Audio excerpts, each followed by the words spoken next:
eta agendari segida emango diogu iruditzen baldin bazaizue. Esan kanpoan daudenei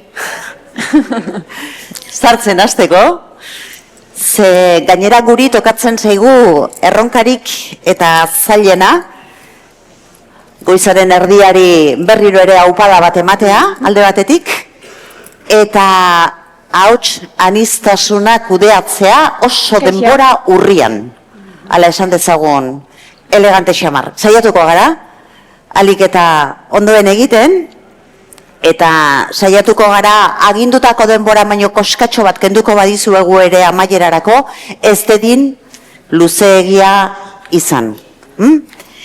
Beraz, ongi etorri guztioi, eta programan ikustezak ezuen bezala, nazioaren eta estatuaren itzulera subironatasunan aldaerak horixe jarri diogu izenburua konferentziaren azken txampa honi, eta goiz osoan zehar jirabiran izan ditugun izpidetako batzuk berriro ekarriko ditugu ona, baina ikusten duzuen bezala, helburua oraingo honetan ikuspegia zabaltzea da, esperientzia desberdinetatik ikasten jarraitzeko.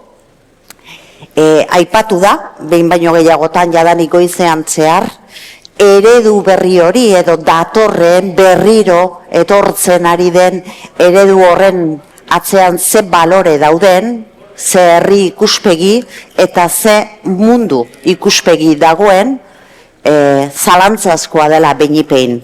Gure esku uste sendo batetik abiatzen da, hemen gareno partekatzen duguna, badago beste naziogintza bat, irekia, ez esentzialista, eta bereiziki etorkizun eraikuntza etengabe horretan, herritarren eskubideetan oinarrituta eta errotuta dagoena. Gaurko azken tarte honetan horixe partekatu nahi dugu, nola ikusten den, nola aztertzen den.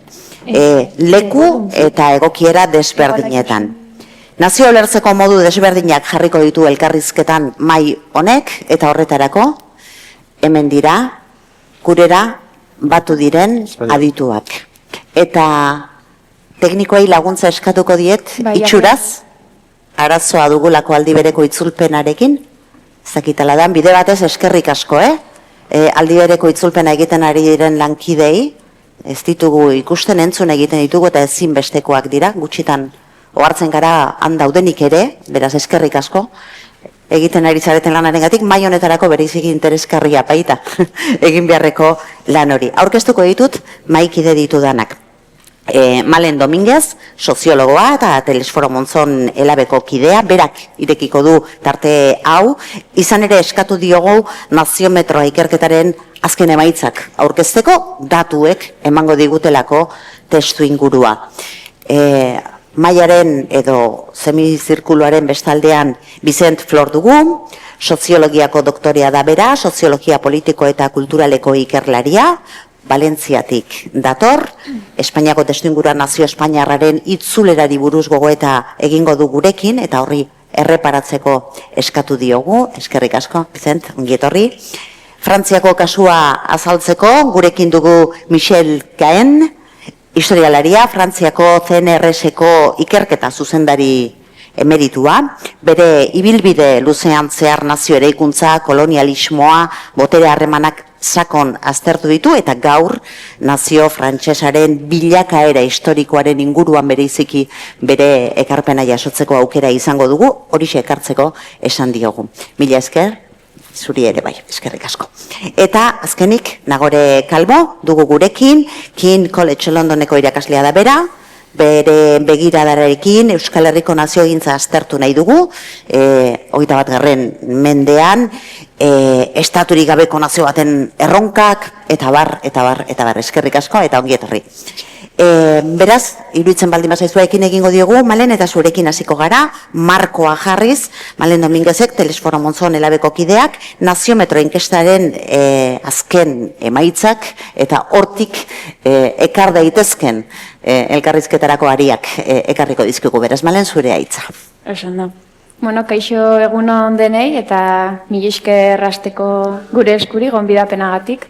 Guretzako naziometroak ematen dituen datu guztiak plaza honetan aurkeztea, plazer handia da eta gustoz egingo dut hausnarketa sustatzeko aipatuko ditudan elementu askoren inguruan.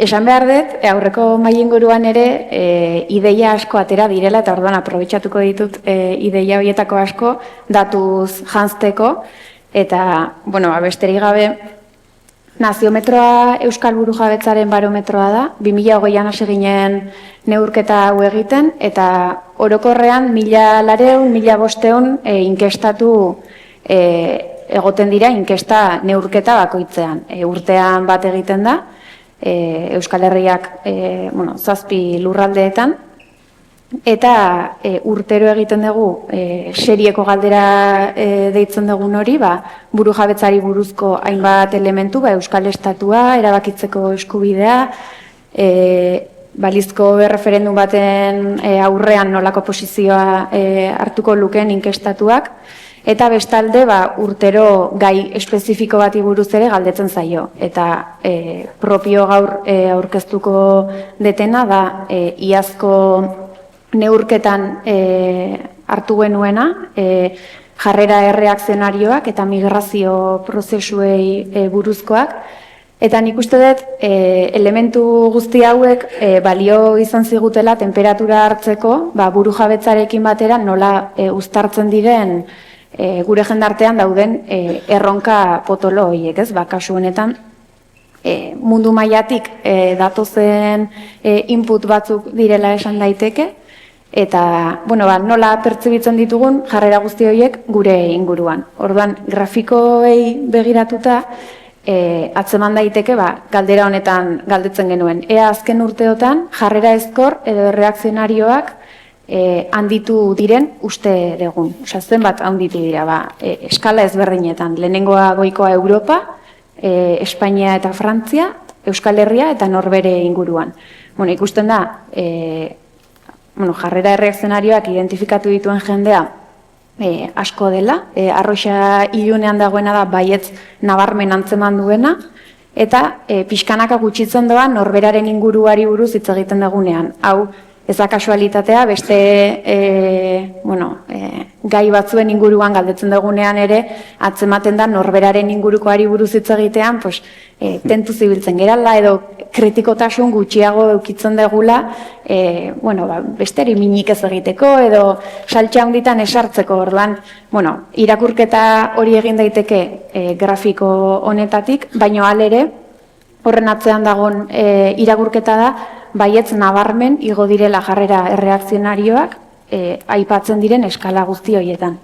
Oroar, jendearen bi herenak, Espainia eta Frantzia, Euskal Herriaren kasuan, nabaritu duela, bi herenek, handitu egin direla jarrera erreakzionario horiek, eta norbere inguruan, bi arroxa kolore horiek nahasten baditugu, baiezkoa direlako, 156aren bueltan dago. Orduan, esan daiteke, benetan, kritikotasun horretan kokatzen gerala. Gero, datu hauei begiratzen badiegu, irizpide konkretu batzuk ardatza hartuta, kasu honetan eskala ideologikoaren arabera neurtzen dira bi grafiko hauek, eta hartu ditugu bi elementu hauek, galdetu genuelako espreski jarrera erreakzionarioak ze gairen bueltan atzeman ziren gehien, eta bi gai hauek dira gehien bat atera zirenak, horregatik ekarri ditugu gero grafiko xehetuago hauetara.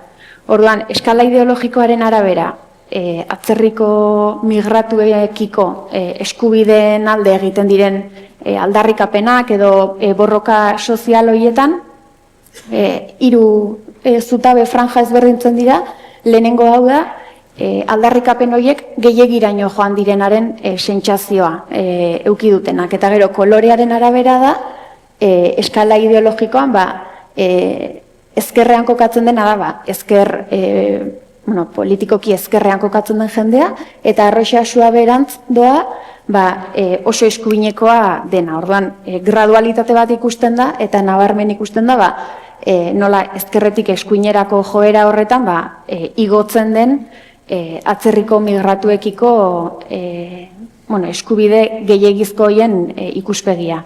Eta berdina gertatzen da, gradualitate joera horrekin, genero eta feminismoaren aldarrikapenen kasuan. Beste aldagai bati begiratzen badiegu, sexu generoaren arabera begiratzen badiegu bi aldarrikapen bloke hauei, ikusten dugu atzerriko migratuekiko aldarrikapen hoiek emakumeen artean gehiegizkotzat jotzen dituztenak 25% direla, eta aldiz gizonezkoen 50% da gehiegizkotzat jotzen duena. Bikoiztu egiten da gizonen kasuan gehiegizkotasun hori ikusten duen jende kopurua. Alderatzeagatik parametroz berdinen arabera. Eta berdina gertatzen da edo joera antzeko batean genero eta feminismoaren aldarrikapenetan. 19 eta 22. Orduan, honek zantzu batzuk ematen dizkigu, gizonezkoek kritikotasun handiagoarekin ikusten dituztela bai feminismoaren bueltan eta bai atzerriko migratuekiko jendearen bizitza hobe baten alde ez, aldarri hoien kritikoagoak dira gizonak, eta emakumeek naiz eta horrere badagoen proportzio bat kritikoa dena, aldarrikapen horiekiko, nabarmen txikiagoa da. Gero honek ematen digu pentsatzera edo inkestan beste aldagai bat izan zen migrazio prozesuekiko nolako ikuspegia daukagun. Eta hor,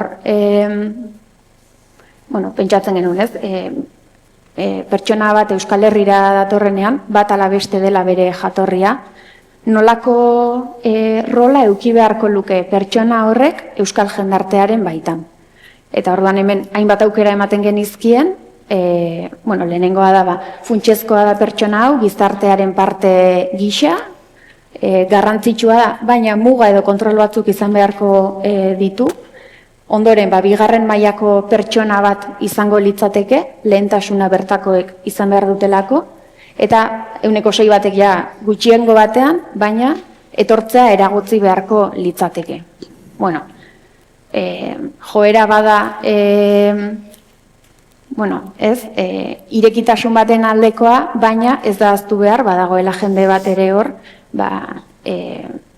gure jendartearen parte izatea ez duena nahi edo kritikotasun batekin ikusten duena joera hori. Hurrengo galdera batean planteatzen genuen Euskal Herrira datorren pertsona horrek Euskal Herritar gisa onartua izateko ze baldintza bete behar dituen, ez? Euskal Herrian bizi eta lan egitea, Espainiar edo Frantziar herritartasuna eukitzea, paperei lotuta, euskera ezagutzea, Euskal Herrian jaiotzea, jaiotza hartzen da bertako irizpide, bertakoa izateko irizpide moduan. Bi bloke nagusi ikusten dira, nabarmen handiagoa da bizi eta lan egitearen blokea, 60 batekin ia, baina 20 kokatzen da jaiotzaren elementu horretan. Orduan, esentzialismotik badu kutxu handi bat 20 horrek aztu gabe, irekitasun batean kokatzen dela jendearen gehiengoa. Horrekin lotuta, kompetentzien inguruan galdetu genuen, ikusteagatik, datorren jende guzti, migratu duen pertsona guzti hauek Euskal Herritar izateko, edo ze posizio nahi dugu izatea jendartean. Ze elementu bete behar dituzte Euskal Herritar gisa hartzeko. Guzti horretan guk ere eduki beharko dugu eskumenen bat, edo zer rol jokatu behar dugu pertsona hauen etorrera hau, gure partetik ere jartzeko, eta hor kompetentzien gaia sartzen zen. Eta galdetzen genuen, nork eduki beharko lituzken kompetentziak, tokiko gobernuak autonomikoei buruz galdetzen genuen, Jaurlaritza, Nafarroko gobernua edo elkargoa, edo estatuak, Frantzia edo Espainia. Eta hor dituzue 100-koak, Datu hau lotu daiteke, oroar, kompetentzien inguruan galdetzen dugunean, jendeak konfiantza maila handiagoa edukitzen du bertako instituzioekiko. Bai udal mailakoak, aldundiak, jaurlaritza bera, orduan, hemen ikusten da isla bat, kompetentzien arloan ere, eskumen gehiago nahi izate hori afera hauek kudeatzeko momentuan. Gero ja, salto egingo dut urtero egiten ditugun gai hoietara, baina zeharo lotuta dago, aipatzen genuen jarrera erreakzionario, migrazio, nola ulertzen dugun gure identitatea, eta kanpoko input hoien bidez, nolako irekitasuna edo itxitasuna agertzen dugun, gure identitate hori zabaldu, aniztasun hori nola integratu, pixka bat, galdera sorta honetan, gehiago galdetzen dugu, estatus politikoa aldatzeko bidean, nola hartu beharko litzateken erabaki hori. Eta hemen berriro, aipatzen ditugu 3 aukera, lehenengoa Frantziako asanbladak, Espainiako kongresuak erabaki beharko lukete, estatus politikoa aldatzeko paper hori. Bigarren aukera batean, Euskal Elkargoa, Nafarroko Parlamentua edo Legebiltzarra, eta 3. batean, aipatu ditudan 3 azken aukera hauek, Euskal Elkargoa, Nafarroako Gobernua edo Legebiltzarra, baina herritarrek erreferendum bidez erabaki beharko lukete. Kontuan izan da, nolabaiteko adostasun egoera baten inguruan hitz egiten ari gerala. Orduan, nabarmen handitzen da, herritarren borondatea entzun eta kontuan hartzeko nahi hori kontuan izan behar dela. Instituzioekiko menpekotasun edo erabakimen hori instituzioetan utzi beharrean.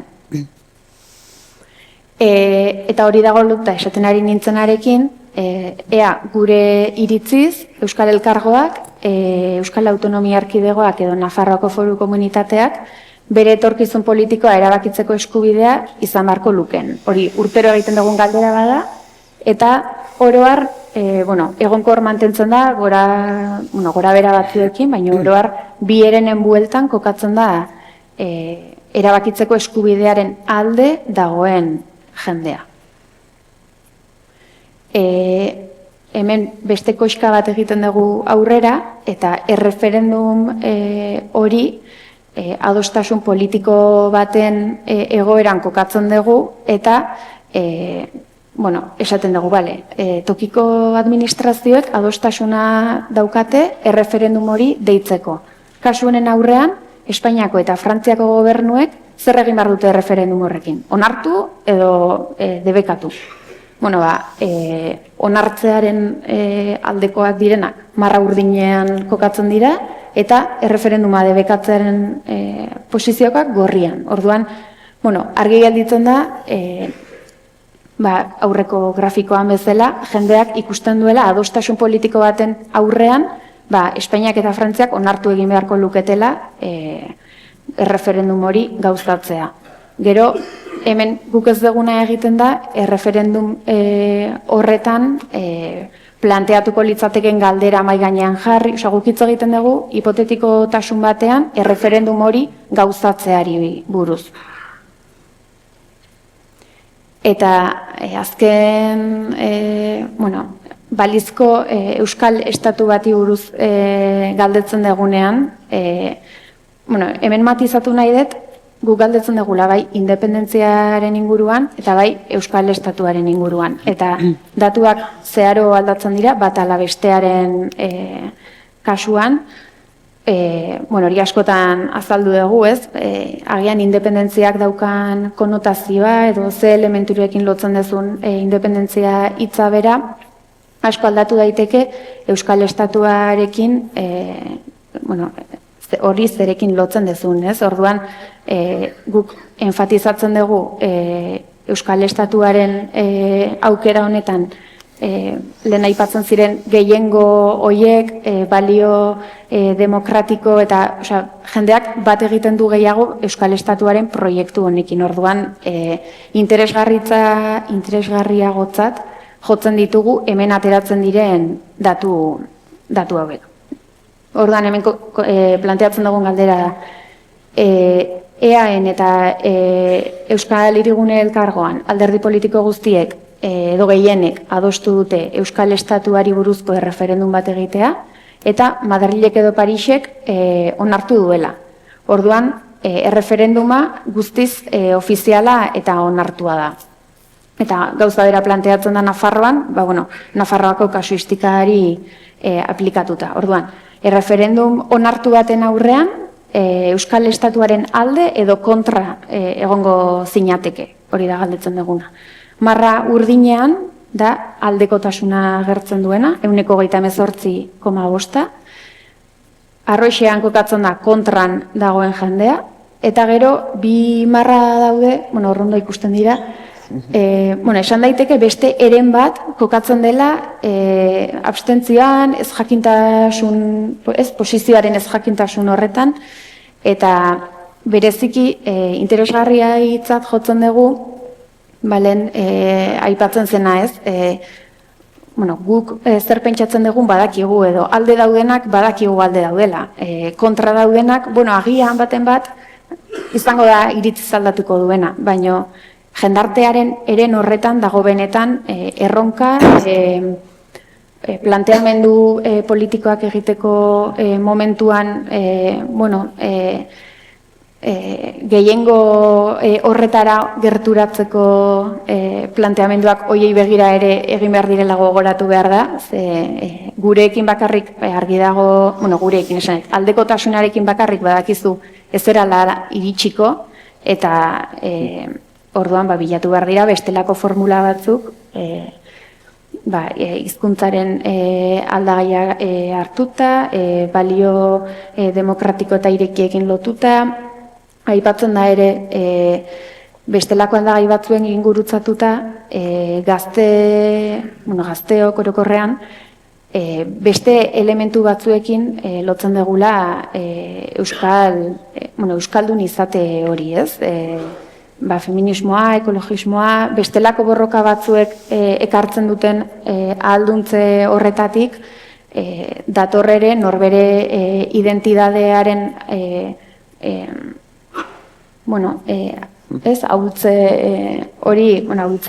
ahalduntze hori etortzea. Orduan, interesgarritzat jotzen dugu guzti honek atzean duen mezu guzti hori.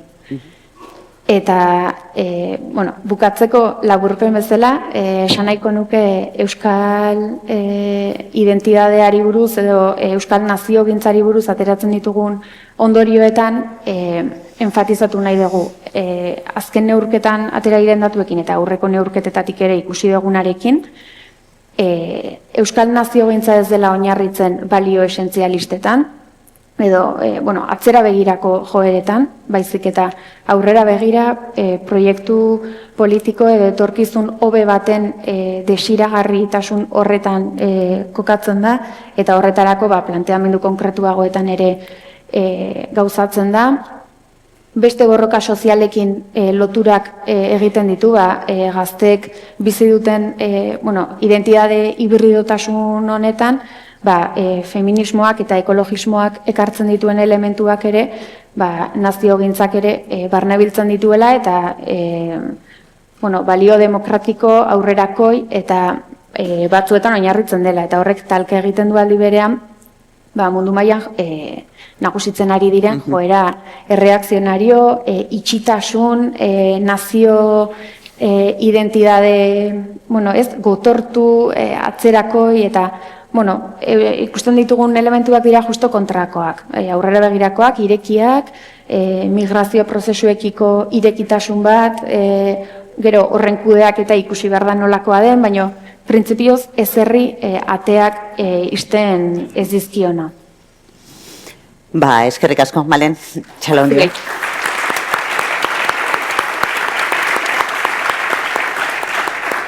Hauxe argazkia eta datu hoien gainean eraikitzen jarraituko dugu izan ere, argazki horretatik egingo dugu irakurketa 21. Mende honetarako proposamenak eta elementu bereizgarriak zein diren aztertu nahi dugulako testuinguru desberdinetan beti ere.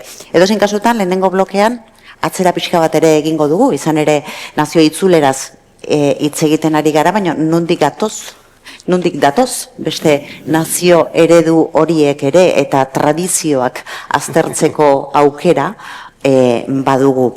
Frantziako, Espainiako eta Euskal Herriko testuinguruak elkarrizketan jarriko ditugu, horretarako Michel, Vicent eta Nagore, eta galdera nagusi batetik abiatzen da, daukagun zalantza edo izpide hau.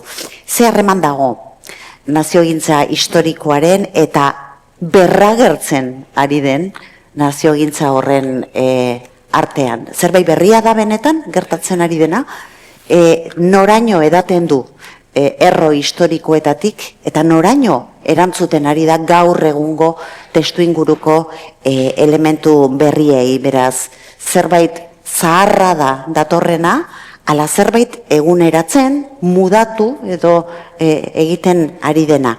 Errepikatzen da, ala berritzen ari da. Iruditzen baldin bazue, Frantziako eredutik, Frantziako kasutik hasiko gara Michel Cahenekin, nazio frantsesa askotan aurkeztu izan da estatu nazioaren nolabaiteko eredu klasiko bezala, ez da? Patroia nolabait esateko zentralista, uniformatzailea, eredu kontinentalaren adibide paradigmatikoa, beraz, galdera Michel, hauxe da, zeintzuk dira nazio frantsesaren eraikuntzaren gako nagusiak, gaur egun berriro aktibatzen ari diren elementuak zein dira, eta jabein galdetzen hasita, itzulera honetan, zure ustez, berrikuntza dago, ala molde historiko horren nolabaiteko berpizkundea.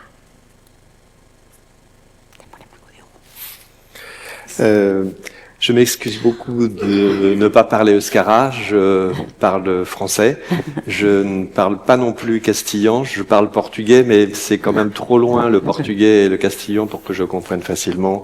Donc merci aux traducteurs qui me permettent de suivre et à la traductrice qui me permettent de suivre ces débats. Je voudrais faire une petite précision. Je ne suis pas un historien de la France. Je suis français, je suis chercheur au CNRS, mais je suis un historien de la colonisation. Et même pas tellement de la colonisation française, plutôt de la colonisation portugaise et brésilienne. Mais il se trouve que dans les années passées, j'ai souvent été invité en Iparralde par des amis basques, parce que justement, ce qui les intéressait, c'est que je n'étais pas basque, et que j'étais un Français, mais un Français qui avait travaillé sur autre chose que la France, et donc je pouvais regarder la France avec un œil à la fois français, mais un peu extérieur. Voilà, c'est un peu pourquoi, je pense, après, dans les réseaux, mon nom devait être dans une liste, et donc j'ai été invité ici, et je suis très content d'être ici pour les mêmes raisons, mais je dois vous dire, sincèrement, je ne suis pas un historien de la France. Alors, est-ce que le modèle national français a évolué? C'est bien ça la question. Okay. Oui et non. Bon, d'abord, je crois qu'il faut faire attention avec les trajectoires sémantiques des mots. Parce que le mot nation vient du verbe latin nascor, naître, donc c'est un sens essentialiste, mais ça ne veut naturellement pas dire que notre concept aujourd'hui de nation est essentialiste. Cela dit, le mot nation, même au Moyen-Âge, ça désignait des familles. Dans le candomblé brésilien, ça désigne des groupements, ça désigne des groupements d'esclaves, etc., etc. Ça désigne toujours quand même l'idée d'une communauté. Alors une communauté dont on peut discuter ensuite si elle est purement politique, modèle français jacobin classique, ou si elle est fondée sur une identité, et une identité peut être ouverte et pas du tout fermée. Bon, quand on parle d'identité, c'est pas forcément qu'on est fermé et essentialiste. Alors, ce qui a changé en France, disons, depuis... dans le topo qu'on m'a envoyé, il y avait une opposition faite entre le modèle continental et le modèle britannique. Je crois que c'est pas... Excusez-moi, mais je crois que c'est pas tout à fait suffisant. C'est-à-dire que c'est surtout l'histoire, parce qu'au départ, le territoire de ce qui est aujourd'hui la Grande-Bretagne est hétérogène, mais pas plus hétérogène que le territoire de ce qui est aujourd'hui la République française, ou la péninsule ibérique. Bon, donc il y a des événements politiques considérables qui ont fait que, par exemple, en Angleterre, vous n'avez pas eu de révolution de 1789-1793, vous avez une révolution industrielle, une révolution bourgeoise, mais qui s'est faite en alliance avec l'aristocratie. En France, il y a eu rupture. Mais la France a eu une révolution industrielle, alors que l'Espagne a eu peu de révolutions industrielles. Et je crois que ce qui est très très important, et vous en avez parlé, c'est que dans les processus d'identification, c'est la qualité de l'état social. Et en France, au cours du 19e siècle, et même au 20e siècle, et même encore aujourd'hui, il y a eu une très forte répression ethnique. C'était en Bretagne, par exemple, dans les écoles primaires publiques, il y avait marqué « défense de cracher et de parler breton ». Vous comprenez mais ce n'était pas bon, mais ça a marché. Pourquoi ça a marché? Parce que le même État qui réprimait nos nations, nos anciennes nations de France, apportait l'école publique, laïque et gratuite obligatoire, construisait le pont, apportait l'électricité, a fait la sécurité sociale. Et donc les parents eux-mêmes, c'est un processus très classique, les parents eux-mêmes ont poussé leurs enfants vers la langue française, les parents eux-mêmes ont cessé de parler ce qu'ils considéraient être comme le patois, pour eux-mêmes parler français. Et la transmission familiale s'est rompue. Il se passe aujourd'hui exactement la même chose dans la seule minorité linguistique au Portugal. La langue mirandaise est en train de disparaître parce que les propres parents qui parlent mirandais entre eux ne le parlent plus à leurs enfants, considérant que depuis la révolution de 1974, la fameuse révolution des œillets, eh bien, il y a un état social et donc c'est de ce côté-là qui est le progrès. Ce qui change en France beaucoup plus récemment, c'est il y a toujours eu dans le droit français un mélange entre ius soli et ius sanguini, droit du sol et droit du sang. Mais de plus en plus, on a le droit du sang. Mais ça, attention, on peut dire c'est la poussée de l'extrême droite. Sauf que c'est pas l'extrême droite qui a poussé ça. Ce sont les régimes de droite et même parfois de gauche. Je pense notamment à la présidence de François Hollande. Donc ça, c'est très très lié à l'instrumentalisation politique de l'immigration. Et là, on pourrait en reparler beaucoup plus largement. Et alors, on a aussi, et ça c'est plus récent, depuis 2010, la théorie, je ne sais pas si elle a cours en Espagne, mais je suppose que oui, la fameuse théorie du grand remplacement. Ça existe en Espagne aussi, ça? Non. Le grand remplacement, c'est l'idée que le peuple français est en train d'être substitué par les Arabes, par les gens noirs, etc., etc. Bon, voilà, c'est la théorie du grand remplacement. Et une partie de la gauche répond par le concept de créolisation, qui est beaucoup plus sympathique, mais qui quelque part ne me semble pas correspondre non plus à ce qui se passe en réalité. La créolisation signifie que on a des immigrés en nombre croissant, c'est certain, mais l'intégration réussit, ces immigrés deviennent des créoles, donc un processus d'intégration à la France, mais sans perte de leur identité, et de ce fait, ils créolisent eux-mêmes les Français.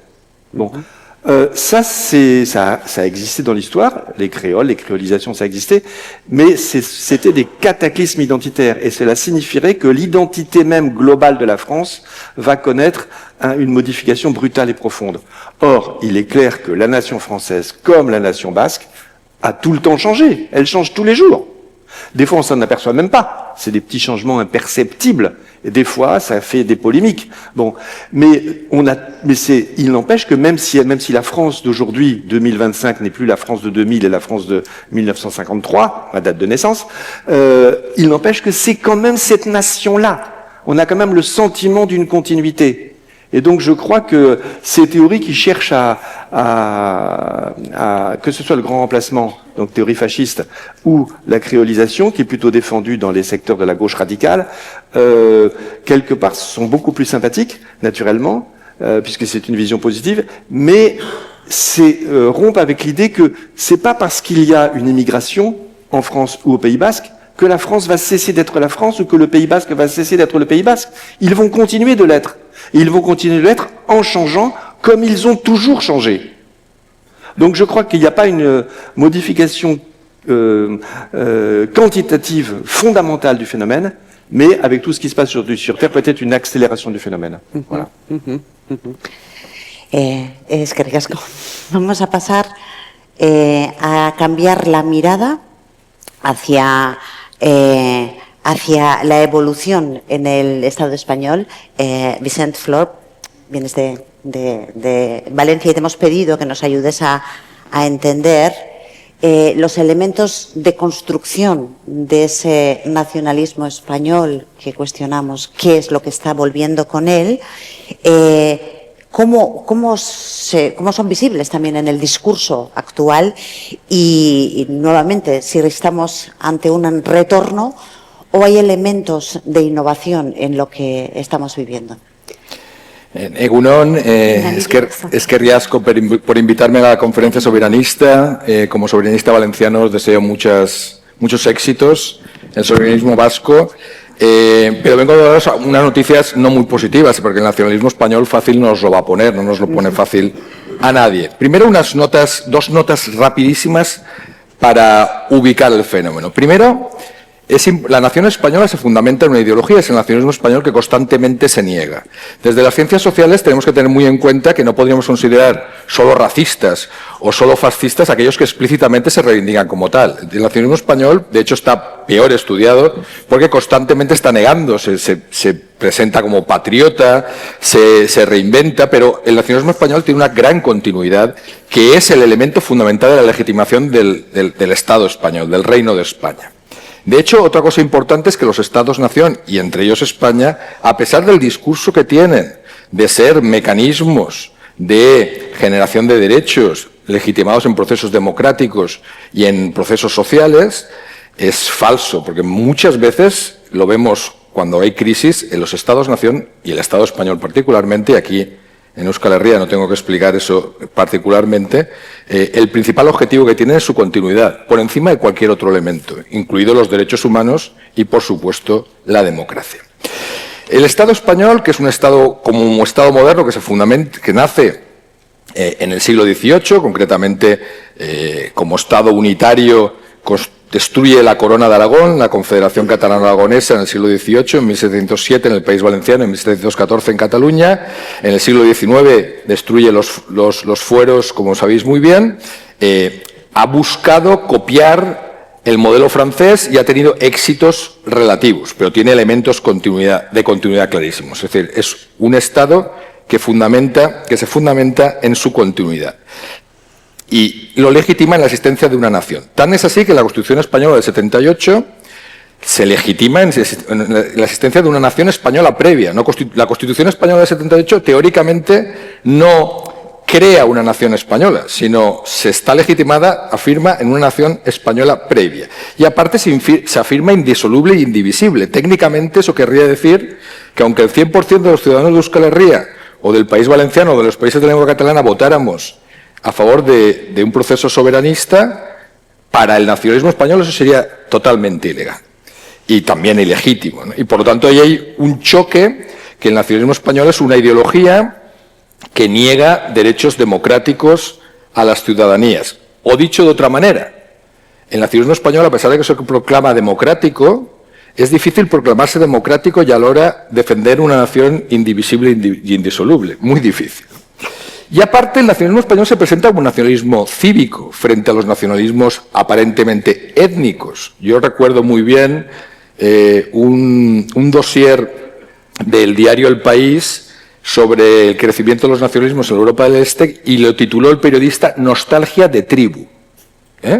Nosotros somos tribales, ellos son modernos, ellos son cosmopolitas, cuando lo cierto es que el Estado es el que crea fronteras, el Estado es el que clasifica.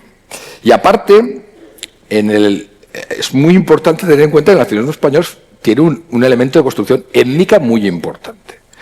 Por ejemplo, el CIS alguna vez ha preguntado sobre la identidad nacional española en algunos estudios monográficos. Y una vez preguntó sobre si el idioma español era un elemento básico de nuestra identidad, lo decía así. A mí me gustaría preguntar, a ver si alguien es capaz de adivinar, cuántos ciudadanos del Estado se identifican mucho o bastante con esta afirmación, que el idioma español es un elemento básico de nuestra identidad. ¿Qué diríamos? ¿Un 30%? ¿Un 50% quizás? ¿Alguien se anima? El 88,6% de los ciudadanos del Estado afirman que el idioma español es un elemento básico de nuestra identidad. ¿Estamos ante un nacionalismo cívico? O, dicho de otra manera, ¿no es nacionalismo cívico el nacionalismo vasco porque reivindica el euskera? ¿O el nacionalismo vasco y catalán el catalán?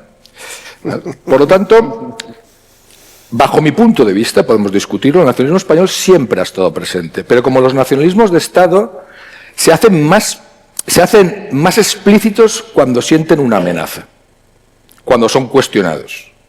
Por ejemplo, con el proceso soberanista catalán. Ahí surge, ahí aparecen banderas españolas en muchas ciudades del Estado, aparecen miembros de las fuerzas de seguridad del Estado cantando a por ellos. Técnicamente son ciudadanos del Estado. Entonces, en teoría, una policía democrática no puede ir a por ciudadanos del Estado. Y eso no lo ven contradictorio. Hay un psicólogo social fantástico británico, Michael Billy, que habla precisamente de la existencia de un nacionalismo banal. Hay un nacionalismo banal español que se convierte en hot nationalism, en el nacionalismo explosivo, en nacionalismo caliente, en nacionalismo potente, cuando se cuestiona. El problema es que, a diferencia del Estado francés, en España hay cuestionamientos importantes de la legitimidad del Estado. Precisamente el soberanismo vasco es uno de los más importantes, junto con el soberanismo catalán. Y eso hace que precisamente veamos en las encuestas, creo que ya lo sabéis, que los ciudadanos catalanes y los vascos son los menos queridos por nuestros queridos convecinos españoles. Eso tiene alguna explicación, porque la nación española también se ha construido a través del enemigo interior. El enemigo vasco y el enemigo catalán. Teniendo en cuenta de parte, y creo que ahí sí que hay una pequeña diferencia, que claro, es importante que tengamos en cuenta que casi 1 de cada 5 ciudadanos del Estado es catalanohablante. Es un número importante, es una alteridad particularmente significativo. 1 de cada 10 libros que se editan en el Reino de España es en catalán. Una tercera parte aproximadamente de la población del país, de la población del Estado vive en el País Valenciano, en Cataluña y en las Islas Baleares. Eso da un sentido de el Estado español se siente amenazado y con una cierta razón, porque hay procesos que lo cuestionan. En Francia eso evidentemente no hay. Por lo tanto, para cerrarlo, creo que hay importantes elementos de continuidad. Lo que pasa es que a veces los vemos más cuando se activan y a veces están más soterrados, aunque por la dimensión de la bandera española que intentan levantar o izar en Madrid, diríamos que no está tan claro que sea un banal nacionalismo, sino parece un nacionalismo explícito constantemente. Discreto ez da izaten, ala da bai. Eskerrik asko, muchísimas gracias. Nagore, zuregana gatoz orain, ze bi estatu nazioen logikak edo bilakaera horiek edo entzun ditugu, eta galdera bere sortzen da, ez da? Zer gertatzen da estaturik gabeko nazioekin. Euskal Herriaren kasua, naziogintza bestelako baldintzetan eraiki da historikoki, nola kokatzen da? Gaur egun Euskal Naziogintza eredu kontinental edo anglosaxoiaren artean, eta nazio itzulera testuinguru honetan, zein dira Euskal Naziogintzaren gako, esan dezagun, garaikideak? Egia da naziogintza, Xabier, igual euskeraz, Xabierrek lehen esan duen bezala, erresuma hondian naziogintza desberdinen arteko harremanak normaltasun handiagoarekin tratatzen direla, eta baita ere Commonwealthen espazioaren barnean ere, eta anekdotikoki adibidez Kate eta William Karibeari egin zioten bisita batean, esan zieten bertako herrialdekoei, zuek erabakitzen badezute Commonwealthetik ateratzea, hori guk guztiz errespetatuko dugu, eta badakizue, Karibiko hainbat herrialde erabaki dutela Commonwealthetik edo koroatik ateratzea, ez da? Beraz, normaltasun handiz, eta hau asko ikusten da baita ere kirol eta kultura arloetan ere, eta ez bakarrik dakizuenez, futbol liga daudelako, nazioen futbol ligak daudelako, eta rugby nazio ligak daudelako, eta bar, baizik eta normaltasun handiarekin edo guztiarekin ospatzen direlako nazio horiek dituzten garaipenak. Adibidez, azkeneko garaipena futbolaren inguruan, ni ez naiz oso futbolzale, baina Eskoziak uste dut munduko para joan behar duela, klasifikatu egin dela, baina interesgarria izan zen BBCk nola komentatu zuen, anekdota eta adibide txiki horiek, ez? Eta ze ondo, ze gozada, zenbat ospatuko duten Eskoziako nazioa, izugarrizko garaipena.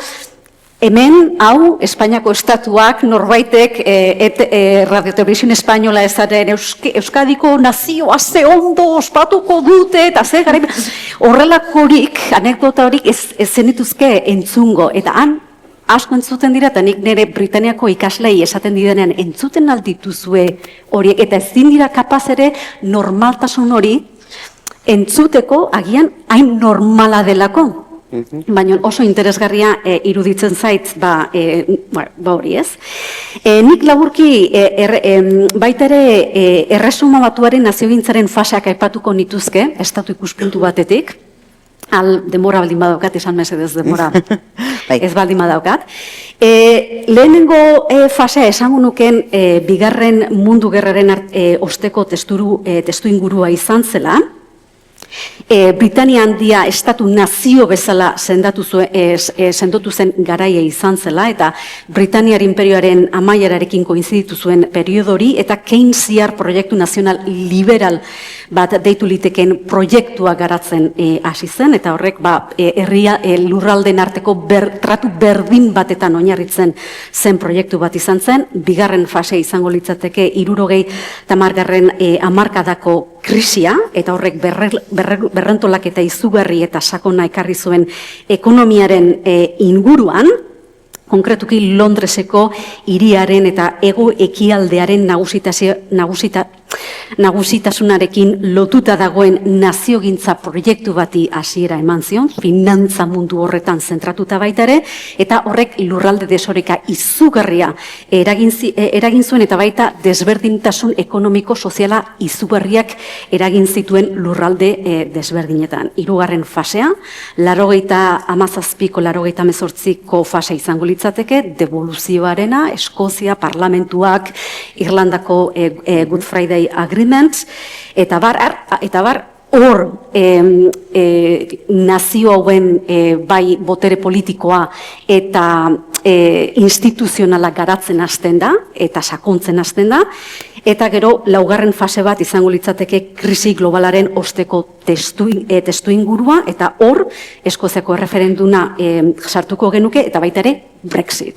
Eta Brexit bera ere oso interesgarria da, ez naiz gehiegi luzatuko hemen, baina nik esango nuke neoimperialismoan batipat neoimperialismoan oinarritutako proiektu bat izaten saiatu dela, oso ultra neoliberala, osasun zerbitzuen eta welfare systemaren aurkako oso mugimendu potentea garatzen saiatu da, eta orain oso autoritarioa eta anti-immigrants bilakatu dena, eta kontestu horretan sartuko nukenik Irlandaren kasua, eta Irlanda batzearen integratzearen aukera hori flujo berriak sortu dituelako, hau da, Irlandako iparraldea berez espazio europea da, fluxuak orain normalizatuagoak daude iparra eta hegoalderan artean, eta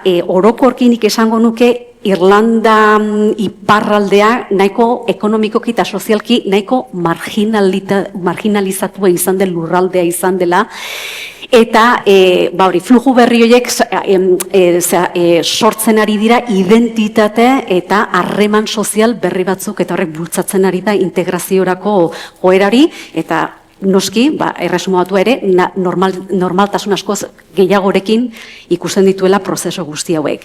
Eskozian, bestaldetik, bariduri inkestek diote Faragen alderdiak botoen 20% lortuko lukela Eskozian.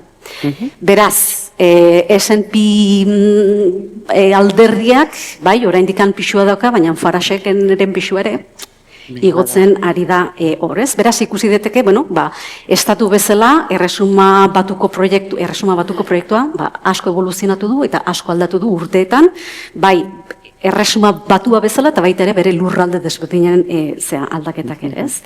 Euskal Herrira bueltatuz, hor Euskal Herriko proiektua, naziogintza,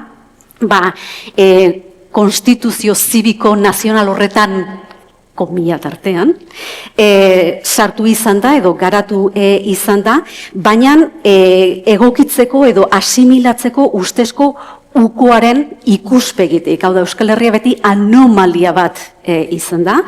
Vincent esaten duen bezala, adaptatzeko gaitasuna ez duen naziogintza proiektu bezala, edo adaptatzeari uko egin dioen naziogintza proiektu bezala, eta 80. hamarkadan anglosajon unibertsitatean kaleratutako artikulu askoetan Euskal Herria da the Basque case. But the Basque case oso era negatibo batean. Etnikoa, violentoa, hori da, ez? Adaptatu ezin duena, eta baino, ikuspegi guzti horiek, ez da? Bestalde, pasa nahi dut 80. hamarkadara, 80. hamarkadako amaieran, eta 80. hamarkadako hamarkadaren osoan zer, Euskal Herriko nazio eraikuntza proiektu berri bat eratzen hasi zen, EAJ-arekin lotuko nukeena, batez ere, Europar Batasunaren gobernantza esparruan integratu zen naziogintza proiektu bat, the Europe of Regions, Multilevel Governance, etc., eta horrek Euskal Herria proiektua autonomi erkidego gisa sendotzen lagundu zuen. Osa, bere territorialtasuna izan zen autonomi erkidego bezala, ez 7 lurraldeak, ezta? Eta joera honen barruan, esango nuke, nazio eraikuntza proiektu honek, kapital zirkuito globaletan integrazioari garrantzia eman ziola, eta proiektu hori ekimen zehatzen bidez gauzatu, eta lurraldetu egin zen, adibidez, Bilboko hiri berrikuntzarekin, eta abiadura handiko proiektu horiekin ere, ez. Eta esango nuke, ekintza hauen bidez, neoliberalismoaren oinarriak jartzen hasi zirela, eta hau bizkortu egin dela, finantza krisiaren ostean ere. Eta testu inguru honetan, nazio eraikuntza proiektu berri bat sortu da Euskal Herriko prozesu ekonomikoak reterritorializatu edo reterritorializatzeko helburua duena, eta hau EH Bildurekin loturik egongo elitzatekeena, Euskal Herriko industrializazioaren iraganari eta etorkizunari buruzko galderak planteatzen dituena, trantsizio energetikoaren edo berdearen eraginari eta norabideari buruzko eztabaidak sortu dituena eta sortu nahi dituena, ez du hori egin behar, baina egiten duena, eta administrazio publikoaren eginkizunari eta gizarte eta ekonomia antolaketa modu komunitariagoaren aldeko babesari buruzko kezkak jorratzen dituena, eta ez da soilik autonomi erkidegoan zentratzen den proiektua, baizik eta hegoaldea zein iparraldea berrentolatu nahiko lukeen proiektu bat da. Oroar oso ikuspegi sozialetik garatzen duen proiektu bat da, feminismoari, arrazakeriari, kultura hizkuntzaren eginkizunari buruzko eztabaidak planteatzen saiatzen dituena, eta proiektu zibiko nazional bat definitzeko asmoarekin. Hala ere, Espainiako naziogintzaren gertatzen den bezala, beste naziogintza guztietan gertatzen ari den bezala, badago proiektu autoritario bat, arrazista bat, eta baztertzaile bat Euskal Herrian, adibidez denok dakigu, edo dakizute Donostiako alkateak atxilotzen dituzten jatorria kaleratu nahi duela, edo informazio hori publikoa egin nahi duela, eta Europako eskuin muturreko populismoaren antzekoa dena, eta zer esan nahi dut honekin esan nahi dudana da, proiektu hau neoliberalismoa zalantzan jartzen ez duen naziogintza proiektua dela, eta adibidez, aurreko alkateak ere esaten zuen, jendeak ez lukela espero behar jaio diren auzoetan bizi nahi izatea, ez? Hau da, hirian negoziotarako izan behar du, eta negoziotarako moldatzen baditugu hiriak, horrek esan nahi du, bazterketa eta marginalizazioa suposatuko duela, eta horrek ere esan nahi du, banatze ongizate kontzepzio batetik, banaketa eta distribuzioaren aldetik, distribuzio hori, jende gutxiagoren eskutan egin beharko litzatekela. Beraz, denetzako hor bi proiektu hauek daude, ez du esan nahi ezkerreko proiektu horretan tentsiorik ez daudenik, bete egongo dira, nahita nahi ez naziogintza proiektuak kontraesanak direlako, kontraesanak jarraituko dute izaten sistema kapitalista batetan antolatzen diren proiektu guztiak, berezko kontraesanak dituelako. Konbondu daitezke bi proiektuen arteko desberdintasunak, baliteke bai, kudeaketarako botereak daudelako, instituziogintza bat dagoelako, eta horren bitartez elkarrizketak eta egin daitezke gauzak bateratzeko.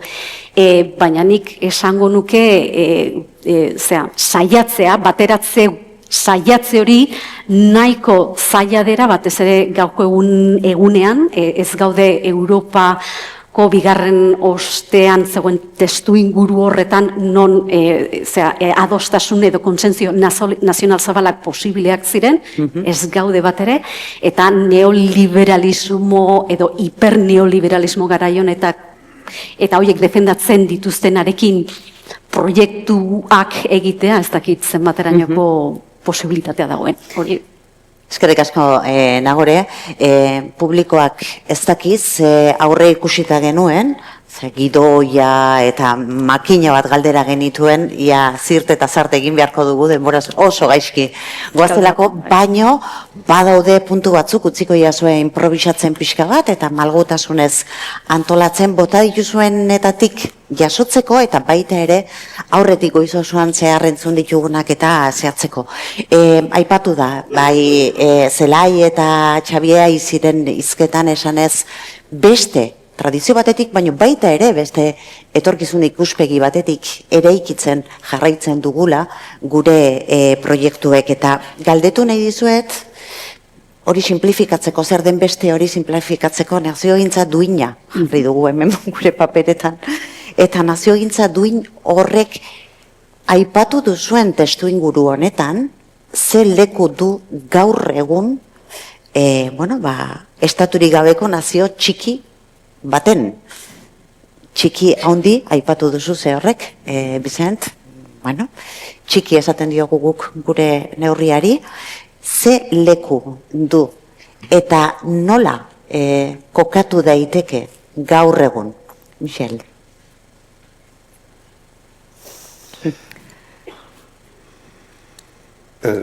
Le traducteur me disait quelque chose. Oui, c'est un peu compliqué parce que, d'une part, je conçois bien l'opposition entre le vieux nationalisme essentialiste, etc., et une construction nationale, un mouvement national civique qui se base sur l'écologie, sur le féminisme, etc., etc. Mais ce n'est pas l'écologie ou le féminisme qui fait que ce mouvement national est basque. Donc la question de l'identité, elle reste très importante. Et quand je dis identité, ce n'est pas du tout essentialiste. Parce que est basque, qui se considère comme basque, point. Il n'y a pas d'autre définition possible. Ou qui est français, qui se considère comme français, point. On ne peut pas définir la France. Staline a essayé de définir ce qu'était une nation. Il n'a pas réussi. Le grand historien français Fernand Braudel a écrit un livre énorme qui s'appelle L'identité de la France, et il n'a pas réussi. Parce qu'on ne peut pas définir une nation. Une nation est dessinée par une communauté humaine qui ressent une certaine identité. Alors naturellement, ce qui rend cette nation inclusive, ce sont les projets civiques, féministes, écologiques, mais beaucoup plus que ça. Dans le petit topo qui m'a été transmis, il est insisté plusieurs fois sur le fait que peut-on faire une nation inclusive s'il n'y a pas d'égalité sociale? Bien sûr que non. Bien sûr que non.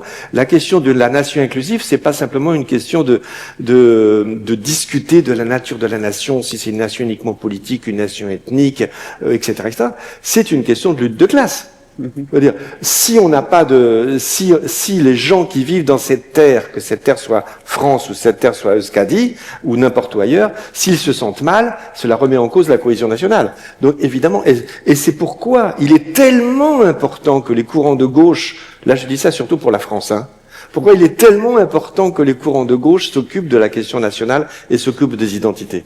Or, en France, très souvent, ça a été très clair en 2005, lors du traité constitutionnel européen, la plupart des partis dits régionalistes français, Parti occitan, Union démocratique bretonne, une partie des organisations basques nord, etc., votaient oui au traité constitutionnel européen, pas toutes, mais la majorité, parce qu'ils le comprenaient comme un référendum, le référendum qu'il y avait en France à ce moment-là, pour ou contre l'Europe.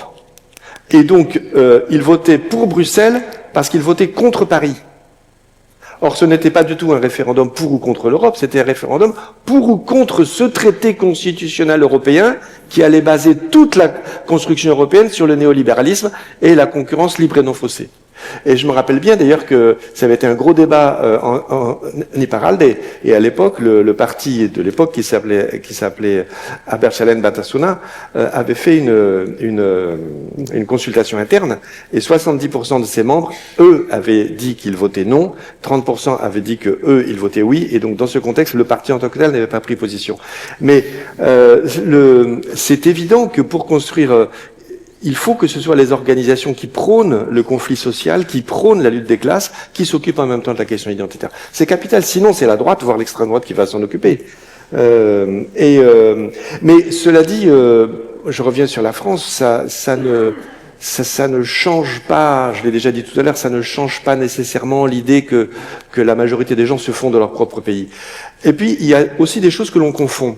On confond beaucoup nation et théorie de la nation. Par exemple, on dit la nation française, depuis la Révolution, est politique et citoyenne. Parce que la nation française a été créée par la Révolution française. Alors que la nation allemande, elle est ethnique et culturelle. Parce que c'est la nation qui a créé l'État. À l'inverse, en France, où ça serait l'État qui aurait créé la nation. Du moins, on dit ça en France. Les Allemands ne disent pas ça, mais nous, on dit ça en France. Et il est bien évident que quand la France dit « nous, notre nation, elle est civique et citoyenne », on se sent supérieur à la nation allemande qui est ethnique et culturelle. En fait, notre fameuse nation civique et politique, c'est une expression lumineuse du nationalisme français le plus plat. Bon, parce c'est un complexe de supériorité. Mais la vraie question, c'est est-ce que les Français se sentent français d'une manière différente par laquelle les Allemands se sentent allemands? C'est pas du tout certain. On peut faire des enquêtes, c'est pas du tout certain. Donc ne confondons surtout pas les théories de la nation et la nation. Alors je ne dis pas que les théories de la nation n'aient pas des conséquences sur l'identité de sur l'idée de la nation. Si, mais les choses sont très mêlées. En France, on a eu en 1998 un grand mouvement de défense de la sécurité sociale. Alain Juppé, qui était le Premier ministre de Jacques Chirac à l'époque, avait voulu changer des choses, enfin réduire la sécurité sociale, et il y a un mouvement très très important, et la réforme n'a pas pu avoir lieu. Le mouvement social a gagné. Et quelle était la nature de ce mouvement social? C'était d'une part un mouvement prolétarien, ouvrier, parce qu'on défendait des droits sociaux. C'était d'autre part un mouvement civique, parce que c'était aussi une certaine idée du rôle de la République, mais c'était aussi quelque part un mouvement ethno-national. Et la droite et même la gauche modérée l'a bien compris en parlant, oui, on va défendre les services publics à la française. Donc le même mouvement social avait un aspect de classe, un aspect civique et un aspect ethno-national. Et c'est tout à fait normal. Et justement, l'important, c'est qu'il y ait des organisations politiques qui assument ces trois aspects. Je m'embrouille un petit peu, excusez-moi. Bon, ben, je vais arrêter là et je reprendrai après, c'est pas grave. Hein. Oso bizkor joan behar dugu, pentsatu, itxi egin behar dugu, osake, imaginatu nun gauden, baina garrantzitsua iruditzen zait, zure iritzia ere, Bizent, izan ere, ze leku dago, baldin badago, eta honekin batera ere beste galdera bat luzatzen dizut, entzun dugun entzun eta gero, eta zure lehenengo hitzartzean oso argi azaldu duzulako, Espainiako eta Frantziako nazio kultura aldatu daiteke? Aldagarria da? Hortxe.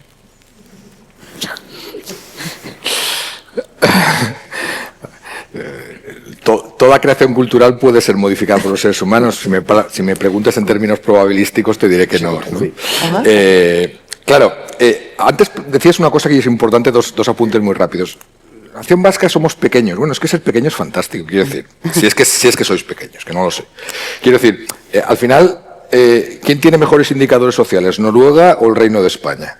Es decir, al final, ¿qué es una nación? Sino vivir mejor, los ciudadanos tengan mejor calidad de vida. ¿Qué es un proyecto? Por eso yo creo que los proyectos soberanistas tienen que ir ligados necesariamente al incremento de la calidad de vida de la gente. Pensemos en la crisis de la vivienda.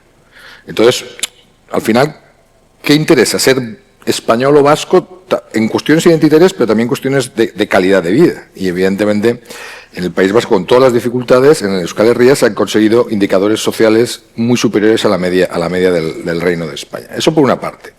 Y respecto a la cuestión identitaria y cultural, que no nos engañen, todos los nacionalismos tienen elementos de construcción cultural. No hay posibilidad de construir una identidad, un nosotros, sin una alteridad y sin elementos culturales. Las lenguas todas las utilizan. El problema es cómo se utilizan las lenguas. No es que el nacionalismo vasco sea étnico porque utiliza el euskera y el nacionalismo español no sea étnico porque utiliza el castellano, sino porque el nacionalismo español considera que el castellano es una lengua superior al euskera. Ahí es donde está el tema. Y cívico. Y por lo tanto, son superiores sus hablantes. Y eso sí que es supremacismo, no es una lógica democrática. Es decir, no miren ustedes, es cierto que el número de hablantes, pues el inglés y el español, bueno, el castellano construido como español, que no es neutral, tiene más número de hablantes. Eso no lo convierte en una lengua mejor para según qué elementos de la comunicación. Y hay un discurso constantemente de que lo pequeño es prescindible, cuando contrariamente la calidad de vida de la gente funciona mejor. Y la lógica democrática en espacios pequeños, en democracias más directas, no en democracias en sistemas muy grandes. Estados Unidos es un estado grandísimo y tiene una calidad de vida de sus ciudadanos lamentable.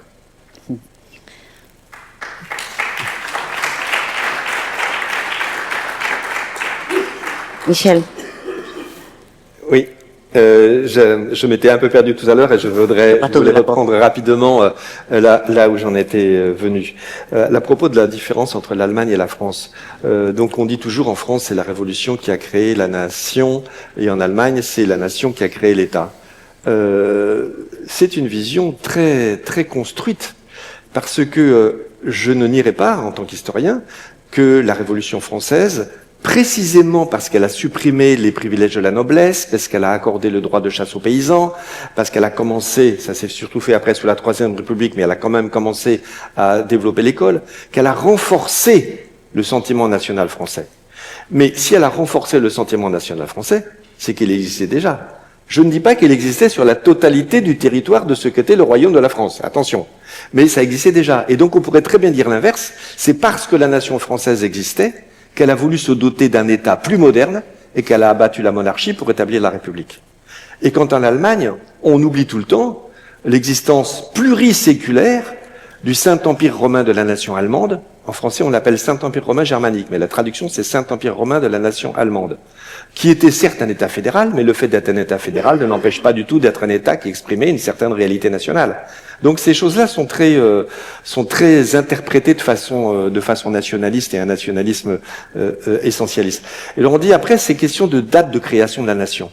En France, il s'est passé deux choses. D'abord en 1989, puis après en 1989, oui, et puis après en 1996. En 1989, on était encore sous François Mitterrand, avec comme Premier ministre Alain Rocard. Et on a fêté avec faste le bicentenaire de la Révolution française, 1789, créateur de la nation. Bon, et quelques années plus tard, sous la présidence de droite de Alain Juppé, de Jacques Chirac, avec comme Premier ministre Alain Juppé, ils ont fêté le 1500e anniversaire du baptême de Clovis, 496. Clovis, soi-disant le premier roi français, qui ne parlait évidemment pas français, mais le francique, c'est-à-dire une langue germanique. Bon, qui a raison? Personne. Ils sont tous tort. Une nation n'a pas une date de naissance. Une nation n'est rien d'autre qu'une trajectoire identitaire. À un moment donné, on peut constater, ah oui, là, il y a une nation basque. Et il y avait peut-être une nation basque 2 siècles ou 3 siècles avant, mais très différente. C'est toujours la nation basque, mais ce n'est plus la même nation basque, ou française, ou italienne, ou etc. etc. Alors cela dit, moi j'ai un petit problème, vous employez souvent, ici j'entends souvent, nation sans État, nation sans État. Euskadi, c'est quand même un cas intermédiaire. Parce qu'il y a quand même le gouvernement autonome, la Navarre, je sais bien, côté sud, c'est côté nord qu'il y a un vrai problème, parce que l'institutionnalisation côté nord est extrêmement faible du point de vue identitaire. C'est une question purement administrative.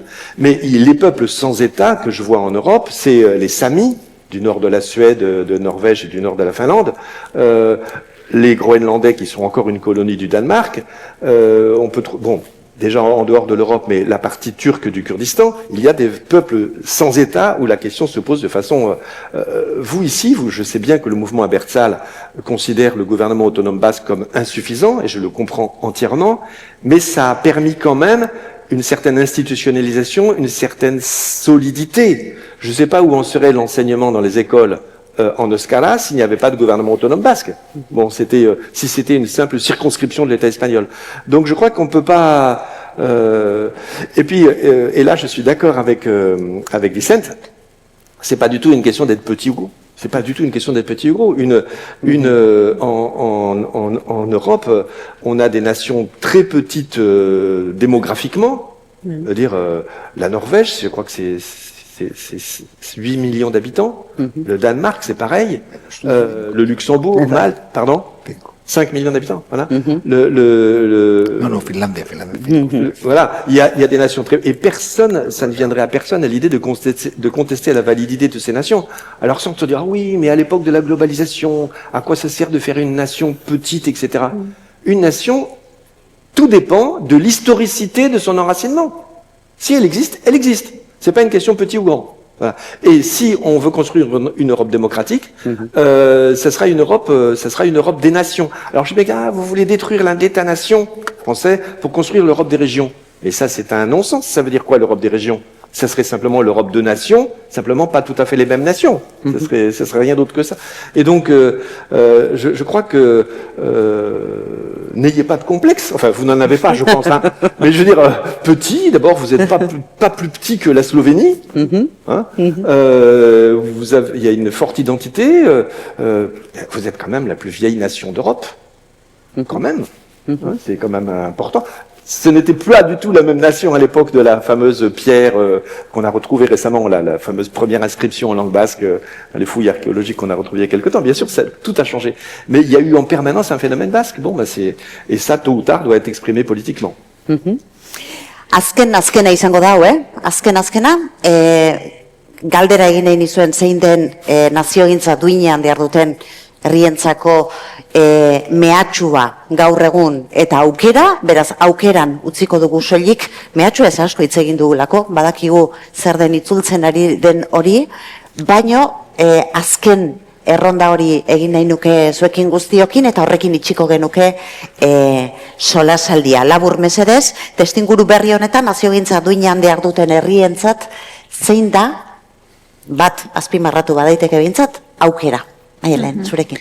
Bueno, nik uste dut, eta naziometroak ematen dizkigun datuetatik abiatuta, naziogintza bera edo nazioaren ikuskera jendeak sentitzeko duen modu hori balio demokratikoetan oinarritzea, proiektu politiko, aurrera edo bizitza hobe baten promesa horretan oinarrituta, promesa eta egiteko bide horri bat, baina esan nahi dut norabide hobe baten lanean egingo duena. Eta esentzialismotik aldenduta, aztu gabe kulturak eduki behar duen pixua, folklorismotik esan nahi dut, komunitate partekatu batek sortzen dituen egitasmoek duten aglutinaziorako botere hori kontuan izan da, eta hor bai, ezberdinduko nuke Bizentek aipatzen zuenez, eta nazimetroan galdetu izan dugu, Espainiar eta Frantziar izateko zein elementu hartu behar diren kontuan, eta top 3an agertzen dira hizkuntza, paperak, eta bertan jaioa izatearen elementua, eta Euskal Herritar izateko elementuei buruz galdetzen dugunean, hemen bizi eta lan egitea, hemen bizi, komunidadearen parte izan nahi izate hori, izaten dira esleitzen direnak. Horren kaltetan ateratzen da euskararen ezagutzaren pertzepzioa jendeak duena, Euskal Herritar izateko ez duela inbeharrezkotzat ikusten euskara, eta hori kritiko bezala baloratu daiteke, baina bai esentzialismo horretatik eta hori baloratuko nuke. Eskerrik asko, Malen. Nagore, zure gana jongo gara? Bale. Nik hasiko naiz baita ere, igual Michelek esan duen puntu batetik esaten zuen konplexutasunik gabe, aurkeztu behar dela proiektua, eta nik erantziko nuke normalizatu egin behar dela. Hau da, Estatu Nazioak beraien burua normaltzat aurkezten dute, eta era berean normalizazio edo banalizazio horretatik hitz egin behar dela. Etorkizunari begira proiektu koherente bat behar dela, hau da, nonbaitera zoazelako bidai hori irudikatu behar da, eta ondo komunikatu behar da. Baita ere esango nuke tejido asoziatibo oso garrantzitsu bat dagoela Euskal Herrian, eta hori mantendu eta sustatzen jarraitu behar dela, merkatuaren logikaren barnean sartu gabe, eta hori asko gertatzen ari da, osake hortik urrutiratu, eta zerbait baita ere quickly, bai, hori eta gero esentzialismotik aldendu behar garela, Malenek esaten duen bezala, eta nik igual bukatuko nuke metafora batekin, eta ezakit denok nerekin ados egongo diren metafora hori, baina Fermin Muguruzaren metafora. Miguel Fermin Muguruza metafora erabiltzen dut, pasatako urtean egin zuen Donostiako kontzertu bat, eta iruditu zitzaidan antolatuzun kontzertu hori Euskal Herriaren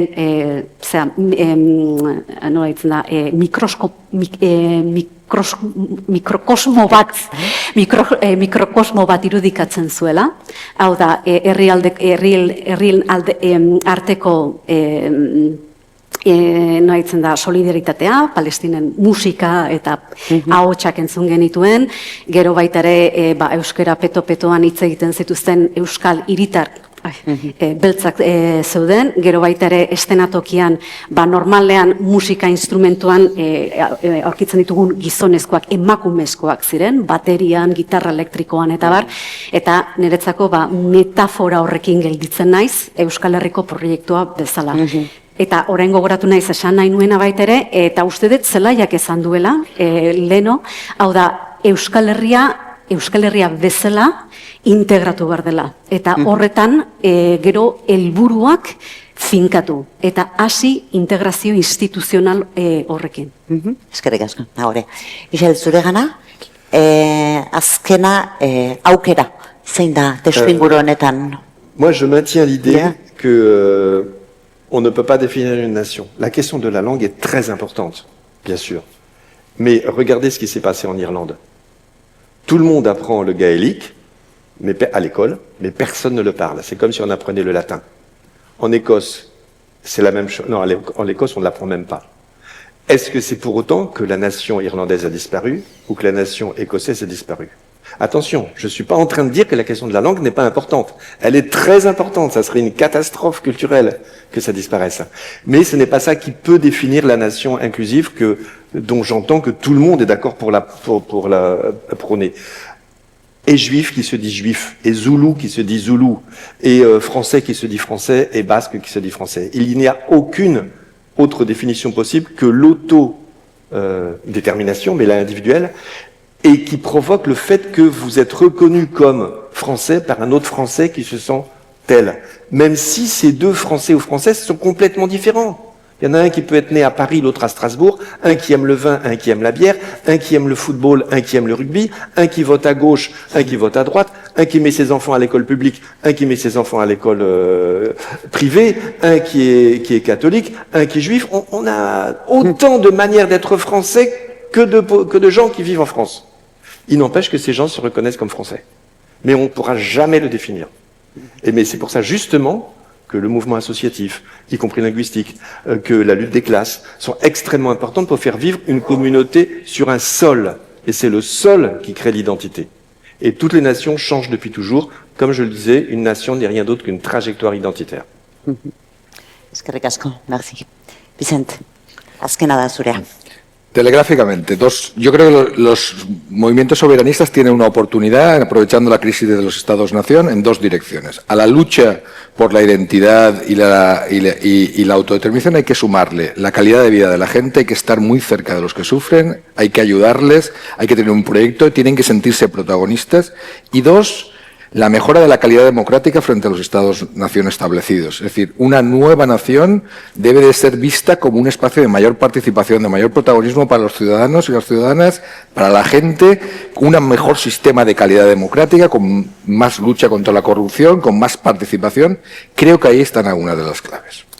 Eskerrik asko, muchísimas gracias. Eskerrik asko guztiei, saiatu gara ahal izan dugun ondoen egiten, eta korrika baten mesedez barkatu, badakit ikeragarri landu duzuela aurre ikusita genuen moduan, ez genuen aurre ikusi, aldez aurretik horren beste kontu interesgarri izango genituenik beraz.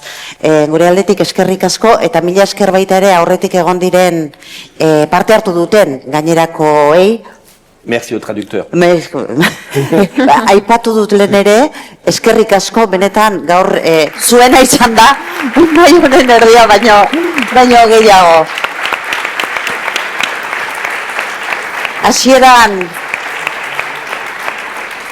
Hasieran errektore ordeak esan du, ez da, ausardia behar dela, baina ausardi hori ez dela berez pasatzen utzi behar, beraz ausardia kudeatzeko denbora ere bada, eta eskerrik asko eskaini dizkigutzuen gako hoiengatik. Orain Josu zuretzat.